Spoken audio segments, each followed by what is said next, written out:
found one of my former information boards of my exhibition that I had made out of a plastic board, which I have used also for my fish paintings, but in small format.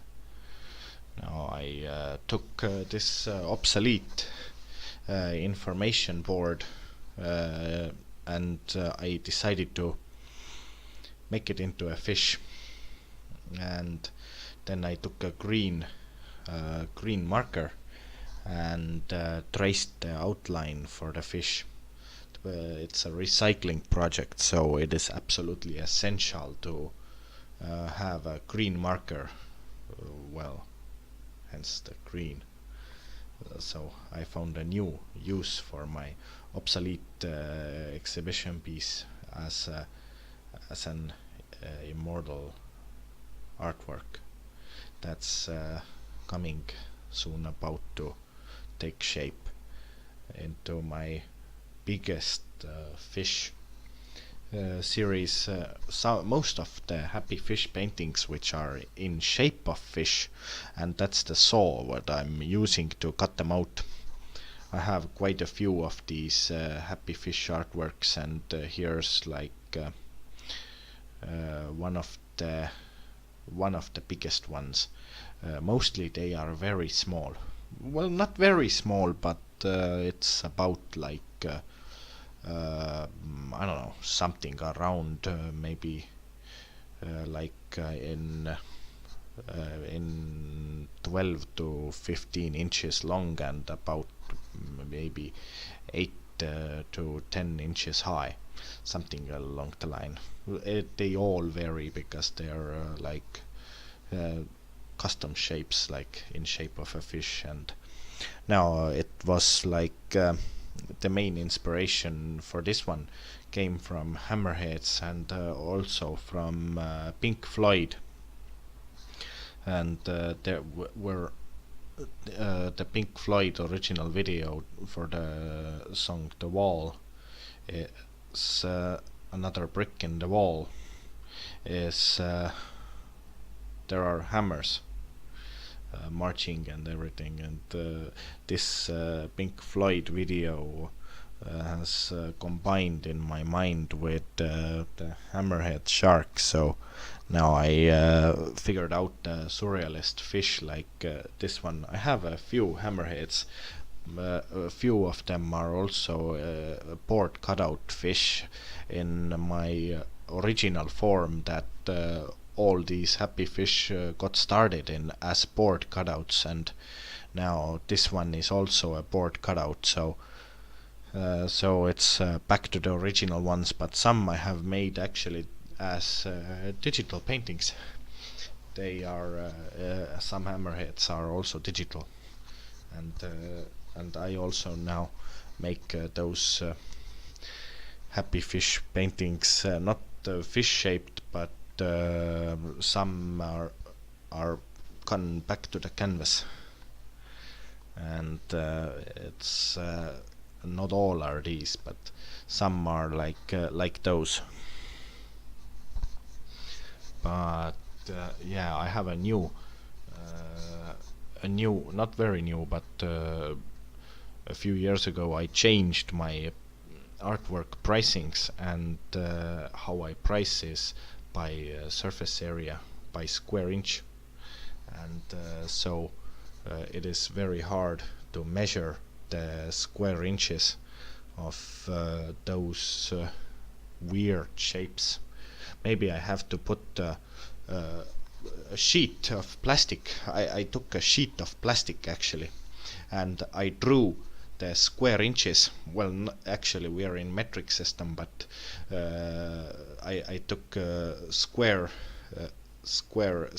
in metric system I have square centimeters, but in inches I have square inches, and I can take a sheet with square inches drawn on the sheet within inch by inch squares, and I can actually lay the transparent sheet with squares on it, and I can count the squares.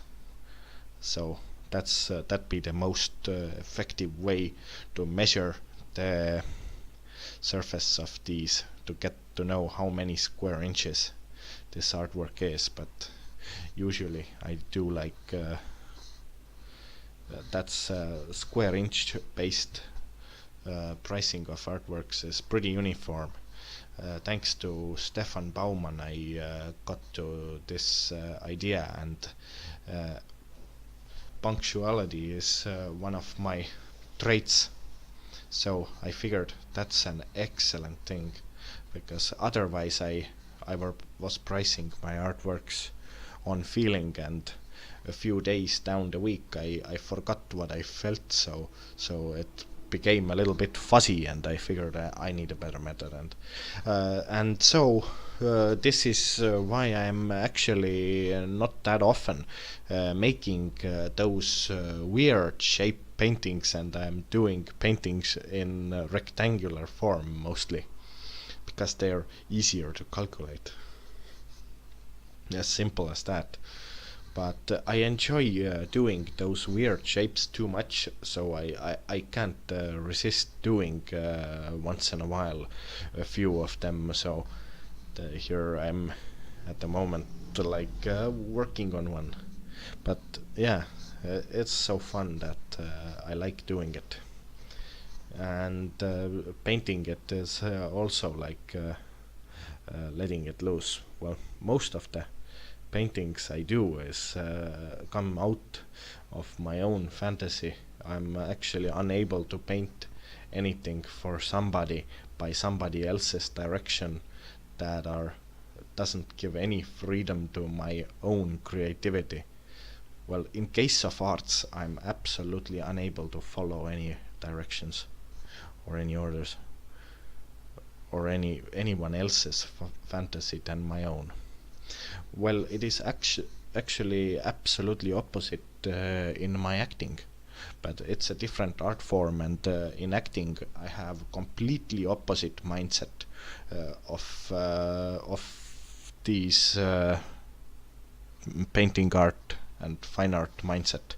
Fine art mindset is completely opposite of my acting mindset, because there the director is directing everything, and I do everything by the script. Well, I do see the script or see the role description before I apply. There's some but yeah, I choose the roles also. I don't apply for everything and anything. So I only apply to the roles that I feel interested in, and I can see myself as a valuable addition to the movie. So, but yeah, in painting, I don't have a given script. The script is mine, and I figure the script out, and in painting I'm unable to follow anyone else's script.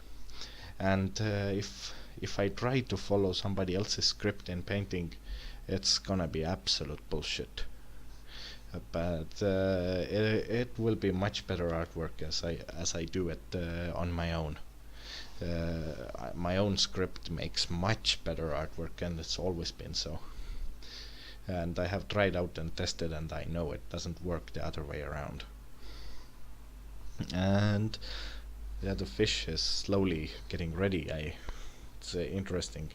As I painting it, I don't see it that step by step, but actually there's more step. I didn't picture up every brush stroke, but it's close to, the background is close to getting ready. Now I'm about to add some electronics to it, some electronic components. One of, yeah, here they are. These are old Soviet electronics. I found those pieces in the forest, literally thrown to the forest. I have no idea where they come from, but from what device? Is it TV, or is it radio, or is it a record player or something? But the machine wasn't together. Those just those components were in the trash there, so I found it in the nature. But these Soviet electronics actually bring me back to my childhood, where I was watching a Soviet-made black and white television set, and I had an old record player, and I also broke apart many of these Soviet electronic devices, and it was one of my fun and games as I was small. So I sold some of those parts for recycle and scrap metal and so on. And later on in my adulthood, I also sold a lot of scrap metal and things into as a service. I was a scrapper in one point, and I like those electronic components. They are like very inspiring. They look like small artworks, and so I picked them up, and I made pictures of them for my digital artworks. I photographed them, and I decided to use them all in at this fish also. And I discovered it's pretty easy to cut them with hedge clippers. That was I needed to cut one, and then I figured the hedge clippers was the nearest cutting tool I had on hand for cutting it, and I figured it was pretty nice. I figured I won't saw it. So I screwed them on. They are actually applied with screws. But first I laid them out, and then I started putting screws. They also have mounting holes for screws inside, and one of their motors there on the tail is from my computer. It's like from the DVD and CD drive, which I had replaced, and I broke this one apart as well, and used the components on my other trash fish and the electronic fish. The electric jigger fish is a new one. I have an electric lady shaped silhouette shaped painting that I made in 2008, and that was also inspiring. I figure for next time I'll make a electronic lady as well. That fish was very inspiring, and from silhouette shaped paintings those fish grow up.